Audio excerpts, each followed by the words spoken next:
Il est 16h47 et Sarah Salman. Sarah qu'on n'a pas entendue depuis le début de l'émission. Sarah, comment allez-vous d'abord ? Merci de me demander. Si vous lui avez demandé l'idée de faire entrer des cinéastes à l'Académie française. Oui. Elle a très bien répondu. Oui. Bon, le bilan de la délinquance et de l'insécurité, Sarah, ça va être notre sujet à l'instant. Oui. 2025, il a été publié hier. Augmentation de 5% des violences physiques l'an dernier en France. Augmentation de 8% des agressions sexuelles sur un an. 982 homicides, plus 5% de tentatives d'homicide. Écoutez, Éric Dupond-Moretti et Emmanuel Macron lorsqu'ils parlaient du sentiment d'insécurité. Le sentiment d'insécurité. Et ça, on peut pas le nier. C'est un fait. Ah ben on peut pas le nier, mais écoutez, allez dire ça à Monsieur Pro et à ses amis. Le sentiment d'insécurité. Et je vais vous dire quelque chose. Le sentiment. Le C'est un sentiment. sentiment. Moi, je ne m'avais jamais entendu dire aux Français, vous avez un sentiment d'insécurité. Ce que notre nation vit, c'est un sentiment d'insécurité. Bon, nous sourions tous parce que d'abord vous êtes mes amis, je tiens à le dire, et Éric Dupond-Moretti là-dessus avait raison. Donc vous êtes mes amis. Donc, ce sentiment d'insécurité, il est souvent, voilà, c'est ce qu'il disait, et cette insécurité est niée tout simplement Oui. au moment où les statistiques sortent.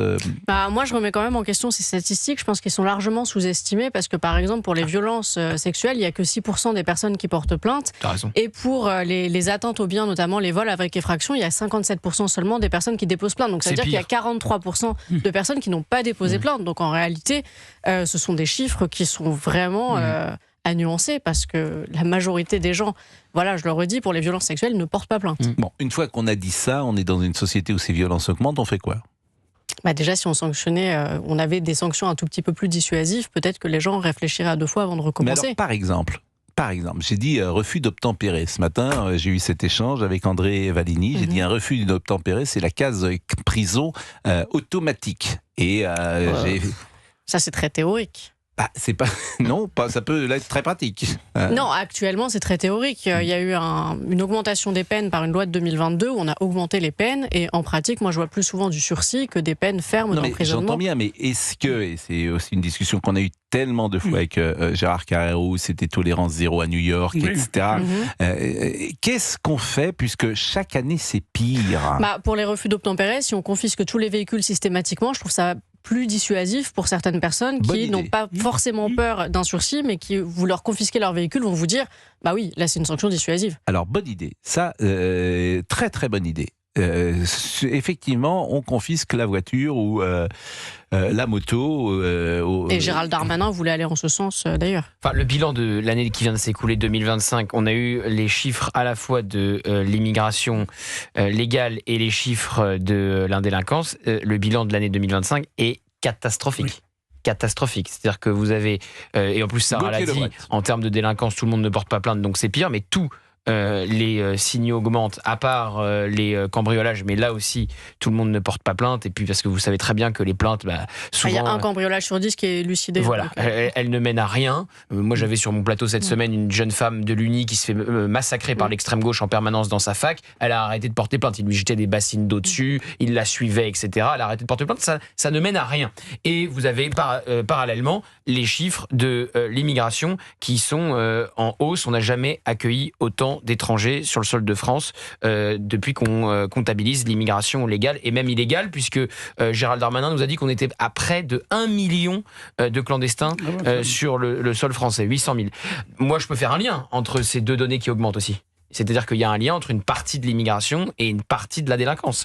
Et c'est intéressant de voir que les deux phénomènes augmentent en même temps. Donc, on a un maire, par exemple, vous voyez, on est dans un tel pays de dingue qu'à Chessy, le maire qui refuse de marier quelqu'un sous OQTF, c'est lui qui est condamné, c'est lui qui paye les amendes. On en parle dans 2 secondes, c'est le sujet suivant. Laurent Nunez, ministre de l'Intérieur, ce matin sur France Inter, écoutez. Il y a une montée des violences qu'on retrouve sur l'augmentation des coups et blessures volontaires notamment, mais on ne vit pas dans la France orange mécanique, il faut arrêter de raconter n'importe quoi, on n'est pas dans une France coupe-gorge. Il y a effectivement des items de la délinquance qui augmentent, il y en a qui baissent, et il y a une détermination forte des forces de sécurité intérieure pour lutter contre cela. Vous savez, quand on utilise des mots comme ça, il faut faire attention aux mots qu'on emploie. On a une image, la France, à l'international. Je tiens quand même à rappeler qu'on a explosé la fréquentation touristique en 2025, notamment à Paris.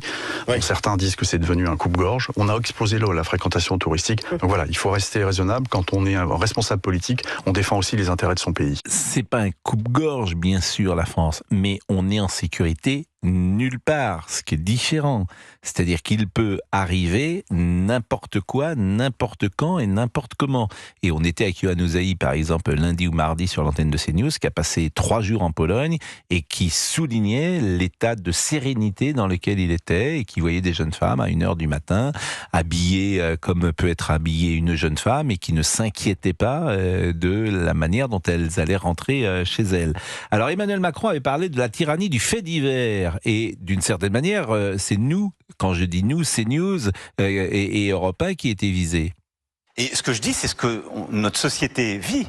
C'est la tyrannie du fait divers. Mais on ne peut pas vivre dans une société où on passe d'un fait divers à l'autre. Qui brainwash ? Certains de vos collègues, il faut bien le dire, et certains des mouvements politiques qui considèrent que c'est bon pour eux d'être tout le temps là-dedans et qui disent au fond, vous faites jamais rien. Et donc ils finissent par rendre les gens fous. Faut rappeler à quel moment il dit ça. Il dit ça dans une émission sur les océans, enregistrée dans le sud de la France, où on a l'impression qu'il est sur la croisette à Cannes, alors qu'il y a une éducatrice qui vient de se faire tuer. Et brainwashing, il l'avait dit le week-end d'avant dans Le Parisien. Voilà, on était dans un moment où il y avait Elias qui venait de se faire tuer à la machette, où il y avait cette jeune femme qui s'est fait tuer dans l'établissement scolaire dans lequel elle travaillait. La famille de cette jeune femme avait été très choquée par les propos du président de la République. Donc c'est toujours pareil. C'est simple de dire il y a des chaînes info qui font du lavage de cerveau. C'est beaucoup plus compliqué d'aller regarder les victimes dans les yeux et de leur dire qu'on a été incapable pendant 9 ans de mettre un terme à l'insécurité, même pire que tout a augmenté depuis qu'il est arrivé au pouvoir. Et puis on pourrait citer cette jeune femme dont le prénom est devenu célèbre, Harmonie. Harmonie Comines. Exactement, dont le mari est mort, gendarme, dans un refus, lors d'un refus tué par un d'obtempérer. Et le refus d'obtempérer est devenu un phénomène de société. Elle avait dit que la France avait tué son mari. Exactement, c'est pas, c'est facile d'accuser le thermomètre lorsqu'on a de la fièvre. C'est toujours un peu la même chose. Ça, d'ailleurs, ça a tout changé, Pascal. Hein. Les familles de victimes qui prennent la parole. Oui. Harmonie Comines, la maman d'Elias, la maman de Philippine, la maman de Lola. Je remarque d'ailleurs à chaque fois que ce sont des femmes. Ce sont énormément les femmes. Il y a eu un grand papier dans le Figaro qui retraçait leur portrait. Ce sont souvent des femmes qui prennent la parole, des mamans, des veuves. Et ça a tout changé parce que ça a mis fin au procès en sorcellerie mené notamment par Éric Dupond-Moretti de la récupération politique. Il avait quand même dit au moment de l'assassinat de Lola, à Marine Le Pen, vous vous servez du cercueil de Lola comme d'un marchepied. Elle demandait des comptes à l'État pour que ça ne se reproduise pas. Et après, il y a eu Philippine, d'ailleurs. On va marquer une pause. Jean-Marie Roire, on va le saluer, le remercier. C'est vrai que vous êtes un homme bien élevé. Donc, lorsque vous dînez avec le président Macron, ce qui arrive de temps en temps. Ça m'arrive. Bon, dans ces cas-là, vous préférez parler littérature que parler... pas du tout. La dernière fois, je l'ai félicité parce que c'est lui qui... je suis le président. Attendez. Ça ne doit pas lui arriver souvent. Ça lui arrive pas souvent. Et moi, je ne dois pas.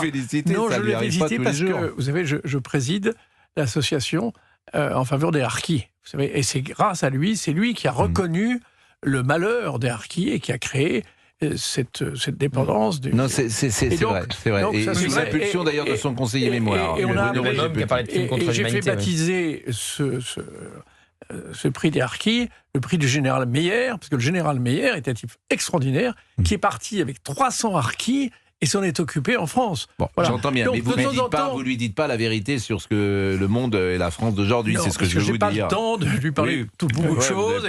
Mais écoutez, ça dure combien de temps un dîner avec le président ? Je lui ai fait un certain nombre de critiques, notamment sur Villers-Cotterêts, vous pouvez pas... Et sur son goût pour la guerre. Ça dure combien de temps un dîner avec le président ? Ça se passe comment ? Ah non, mais là, c'était un dîner. Je n'étais pas seul tête à tête avec lui.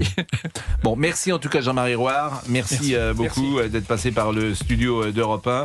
Et nous allons parler précisément de Chessy, communiqué du maire de Chessy. C'est pas aux États-Unis. C'est pas l'État prend des... Alors, le communiqué, puisque c'est un maire qui ne veut pas marier un OQTF et qui, de ce fait, est condamné à payer chaque jour... Entre 500 et 3000 euros d'amende avec votre argent, bien sûr, par jour. Exactement. Donc, par jour. Il a écrit un communiqué ce 30 janvier, je vais vous le lire après la pause. À tout de suite.